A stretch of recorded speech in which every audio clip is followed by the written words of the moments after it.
Assalamualaikum warahmatullahi wabarakatuh. Bertemu lagi dengan pelajaran IPA untuk pagi ini. Oke, sebelum kita memulai belajar kita pagi ini, jangan lupa untuk berdoa. Silakan kalian masing-masing berdoa. Berdoa dimulai.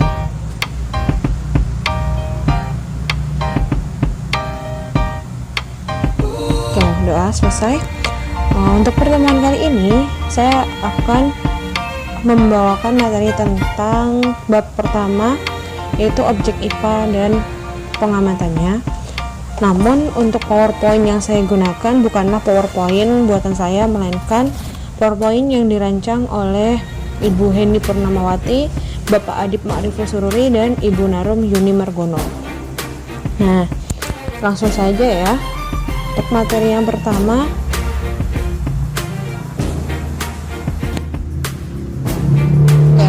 untuk pengantarnya ya, tentang PowerPoint ini kita langsung saja ke materi kita. Oke, daftar isi, kita masuk ke yang pertama. Oke, untuk objek IPA dan pengamatannya kita punyai dua topik utama, yaitu tentang penyelidikan IPA dan pengukuran sebagai bagian dari pengamatan. Untuk penyelidikan IPA kita mempunyai subbab keterampilan proses dalam IPA dan sikap ilmiah. Oke, kita mulai untuk yang pertama, keterampilan proses dalam IPA. Oke, keterampilan proses sains dasar atau basic skills, di mana keterampilan ini meliputi keterampilan mengamati, keterampilan mengelompokkan atau mengklasifikasi, keterampilan memprediksi, keterampilan menyimpulkan atau membuat inferensi, dan keterampilan mengomunikasikan.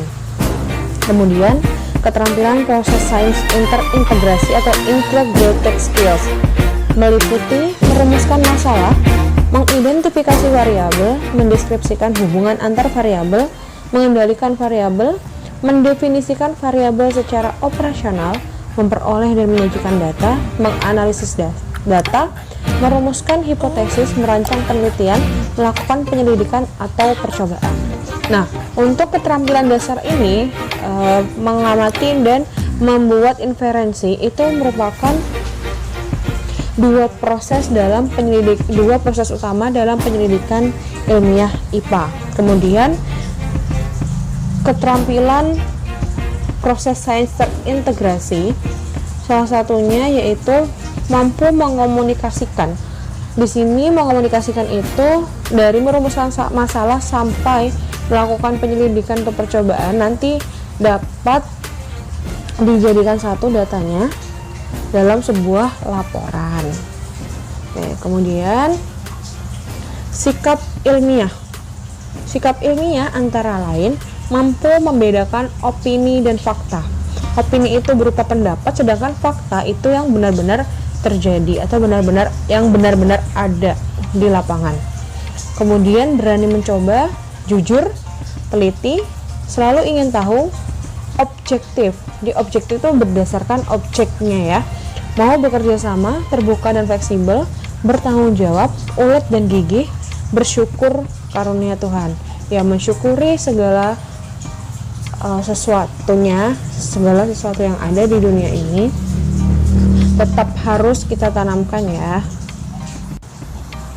Oke, kemudian selanjutnya pengukuran sebagai bagian dari pengamatan. Beberapa pokok bahasan yang akan kita ulas adalah pengukuran, besaran pokok, besaran turunan, besaran vektor, dan skalar. Kita masuk ke yang pertama.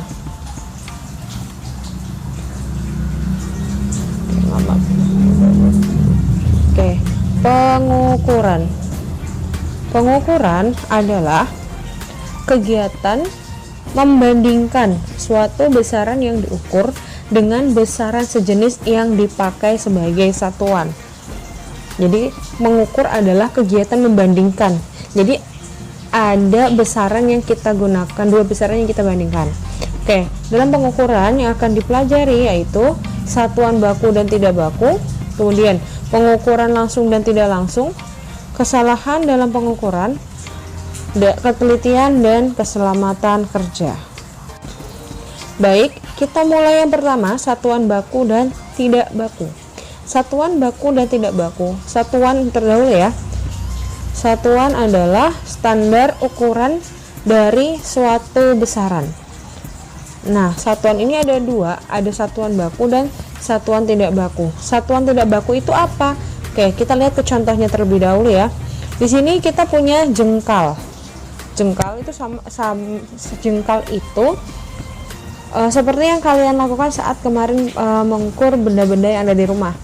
Rentangkan jari kalian dari ujung jempol sampai ujung kelingking, itu dinamakan satu jengkal. Kemudian hasta. Kemudian ada lagi depa dan ada lagi kaki. Mengapa disebut satuan tidak baku? Begini, karena jengkal, hasta, depa, dan kaki dari masing-masing orang itu berbeda. Jadi tidak bisa digunakan secara paten, dalam artinya tidak bisa digunakan dimanapun karena sifatnya berubah-ubah. Nah, kemudian ada satuan baku. Satuan baku ini satuan standar yang bisa digunakan dimanapun dan nilainya pasti sama. Misal contoh penggaris, kalian beli penggaris dimanapun pasti nilai 1 cm nya itu akan sama, seperti itu. Nah, kemudian selanjutnya pengukuran langsung dan tidak langsung. Pengukuran langsung dan tidak langsung mencakup, ada pengukuran itu mencakup dua ya, pengukuran langsung dan pengukuran tidak langsung. Nah, pengukuran langsung adalah pengukuran menggunakan alat ukur sehingga bisa diperoleh hasil pengukuran secara langsung. Contohnya, mengukur lingkar pohon dengan menggunakan meteran. Sedangkan pengukuran tidak langsung adalah pengukuran yang membutuhkan proses minimal 2 langkah untuk mengetahui hasil yang diukur. Contoh, mengukur lingkar pohon dengan melilitkan tali, lalu panjang tali diukur dengan penggaris. Oke, selanjutnya kesalahan dalam pengukuran. Mencakup kesalahan sistematis dan kesalahan acak. Untuk kesalahan sistematis bisa karena kesalahan alat ukur. Contohnya kesalahan kalibrasi. Kalibrasi itu kegiatan untuk menentukan kebenaran konvensional nilai penunjukan alat ukur dan bahan ukur dengan cara membandingkan terhadap standar ukur yang mampu telusur ke standar nasional maupun internasional untuk satuan ukuran dan atau internasional dan bahan-bahan acuan tersertifikasi. Jadi intinya kalibrasi itu buat kita ngecek apakah alat ukur yang kita gunakan itu masih stabil atau masih nilainya itu masih benar tuh. Misal kalau kita masukkan 1 gram, apakah benar di situ tuh masih 1 gram menunjukkan angka 1 gram juga di timbangan, misal seperti itu. Kemudian penunjuk nilai 0 bergeser dari titik 0 yang sebenarnya. Pegas pada neraca pegas melemah sehingga menunjukkan angka oleh jarum menjadi tidak akurat. Kemudian ada kesalahan oleh manusia. Contohnya kesalahan paralaks, yaitu kesalahan pembacaan skala analog pada sudut yang salah. Kemudian bisa juga kesalahan lingkungan, kesalahan saat terjadi perbedaan suhu, tekanan, kelembaban udara, atau percepatan gravitasi dengan kondisi sewaktu kalibrasi. Nah, kalau kesalahan acak adalah kesalahan yang terjadi karena kondisi lingkungan yang tidak menentu sehingga mengganggu kerja alat ukur. Sebagai contoh, gerak Brown pada molekul udara, fluktuasi atau naik turunnya tegangan listrik, dan derau atau noise elektronik yang bersifat acak dan sukar dikendalikan. Oke, kemudian ketelitian dan keselamatan kerja. Ketelitian pengukuran di berbagai bidang berperan penting dalam menjamin keselamatan dan kesejahteraan manusia. Contohnya, ketelitian perhitungan dan pengukuran seorang teknik sipil untuk mendirikan sebuah bangunan serta ketelitian dari keselamatan kerja di laboratorium sekolah. Ya, kenapa harus teliti? Agar selamat ya, karena kalau tidak teliti, kalau kita sedang praktikum, misal IPA, nanti kalau kita tidak teliti akan terjadi kesalahan dan itu dapat berakibat merugikan banyak hal, bisa dari kerugian materi maupun kerugian fisik ke kita. Oke, kita masuk ke besaran pokok. Besaran pokok itu ada 7 jenis. Nah, apa itu besaran pokok? Besaran pokok ialah besaran yang satuannya didefinisikan. Didefinisikan itu maksudnya adalah satuannya itu baku ya, satuan utama gitu. Nah, apa aja jenis-jenis besaran pokok itu? Yang pertama ada panjang dengan satuan meter dan simbol M, simbol dari satuannya. Kemudian massa kilogram dengan simbol satuan kg, waktu sekon atau detik dengan simbol satuannya S, suhu itu Kelvin dengan simbol satuan K besar ya. Kalau menuliskan Kelvin harus dengan huruf K besar. Watt arus listrik ampere atau simbol satuannya A besar. Intensitas cahaya kandela, simbol satuannya CD. Kenapa menggunakan CD? Karena bahasa Inggris dari kandela dituliskan dengan candela, jadi simbol satuannya menggunakan CD. Kemudian banyak molekul zat, satuannya mol, simbol satuannya mol. Contoh alat ukurnya untuk besaran pokok, misal besaran panjang dapat diukur dengan mistar, jangka sorong, dan mikrometer skrup. Kemudian untuk massa dapat diukur dengan neraca Ohlhaus dan timbangan duduk. Nah, contoh lagi untuk waktu dapat dihitung dengan jam pendulum, stopwatch, dan jam atom. Oke, di bawah ini adalah contoh dari pengukuran ya. Nah, ini ada mikrometer skrup. Dia punya yang namanya skala utama dan skala Nonius, dimana skala utama dan skala Nonius itu mempunyai nilai yang berbeda. Kalau skala utamanya dihitung dalam satuan cm, sedangkan untuk skala Nonius itu milimeter. Nah, kita lihat ke gambar yang ini ya. Oke, di sini skala utamanya itu menunjukkan 2,4. Kemudian skala Noniusnya kita cari yang lurus dengan skala atasnya yaitu di angka 7. Jadi 0,07. 2,4 dikali 0,07 sama dengan 2,47. Oke, kemudian ini cara membaca jangka sorong yang benar ya. Jadi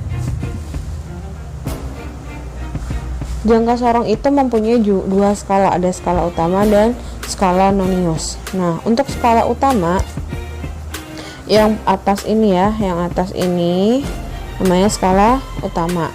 Nah, bagaimana cara menentukan skala utamanya itu sampai mana? Kalian lihat di skala utama ini manakah yang dipakai berhenti, manakah tempat yang digunakan untuk di manakah 0 berhenti untuk skala Noniusnya. Misal skala Nonius 0 di gambar ini berhenti di sini. Nah, angka terakhir dari skala utamanya adalah 2,1. Kemudian untuk skala Noniusnya bagaimana kita menentukan di manakah pengukurannya yang tepat? Carilah garis di skala Nonius yang membentuk garis lurus dengan skala utama. Di sini kita lihat bahwa skala Nonius dan skala utama membentuk garis lurus pada angka skala Nonius di 3, 0,3 mm atau 0,03 cm, sehingga didapatkan pengukuran akhir 21 mm ditambah 0,3 mm sama dengan 21,3 mm atau 2,13 cm. Kemudian cara membaca mikrometer skrup. Pembacaan mikrometer skrup adalah dilakukan pada dua bagian, yaitu skala utama dan di skala Nonius atau vernier. Skala utama dapat dibaca di bagian sleeve dan skala Nonius dapat dibaca di bagian thimble. Nah, skala utama kita bisa lihat pada thimble ini ya, dimana ini ya, thimble tuh yang ini, dimana angkanya itu sudah melewati 5 dan melewati 1 strip. Artinya pada bagian ini didapat hasil pengukuran 5 plus 0,5 mm atau 5,5 mm. Pengukuran juga dapat dilakukan dengan prinsip bahwa setiap satu strip menandakan jarak 0,5 mm. Nah, kemudian pada bagian kedua terlihat garis horizontal di skala utama berhimpit dengan angka 28 di skala Nonius. Artinya pada skala Nonius didapatkan tambahan panjang 0,28 mm. Ini ya, yang ini skala Nonius. Nah, lihat yang lurus membentuk garis lurus dengan skala utama itu yang mana? Di sininya ya, yang ini. Oke, jadi diperolehlah pengukuran sepanjang 5,78 mm. Nah, kemudian ada besaran turunan ya. Besaran turunan ini besarannya satuannya diturunkan dari satu atau lebih besaran pokok. Contoh luas, volume, konsentrasi, laju pertumbuhan, frekuensi denyut nadi, produktivitas lahan pertanian. Cara mengukur benda yang bentuknya tidak teratur. Jadi besaran turunan ini dapat digunakan untuk mengukur benda yang tidak teratur. Contoh, volume dari batu. Volume dari batu itu, batu kan ukurannya tidak teratur ya, tapi volumenya tetap bisa kita hitung. Nah, cara bagaimana? Kita sediakan air yang diketahui volumenya. Nah, kemudian kita masukkan batu tersebut ke dalam air. Nah, volume air yang tumpah yang berada di gelas ukur ini adalah volume dari batu. Itu caranya. Atau jika kita tidak mempunyai gelas yang ada corongnya seperti ini, kita bisa menggunakan gelas kimia biasa gitu ya, yang mempunyai skala. Nah, nanti kenaikan skalanya, kenaikan air yang terjadi itu adalah volume dari batunya. Sama caranya seperti ini. Oke, kemudian ada besaran vektor dan skalar. Besaran vektor adalah besaran yang mempunyai nilai besar dan arah. Contohnya yaitu perpindahan, kecepatan, gaya, dan percepatan. Jadi kunci dari besaran vektor adalah punya nilai dan punya arah. Nah, untuk besaran skalar bedanya apa dengan besaran vektor? Besaran skalar itu besarannya hanya mempunyai nilai atau besar tapi tidak mempunyai arah. Contohnya volume, massa, waktu, dan jarak. Baiklah, demikian materi untuk bab 1 kita, objek IPA dan pengamatannya telah selesai. Semoga memberikan manfaat untuk kita semua. Tetap semangat dan jaga kesehatan. Sekian, assalamualaikum warahmatullahi wabarakatuh.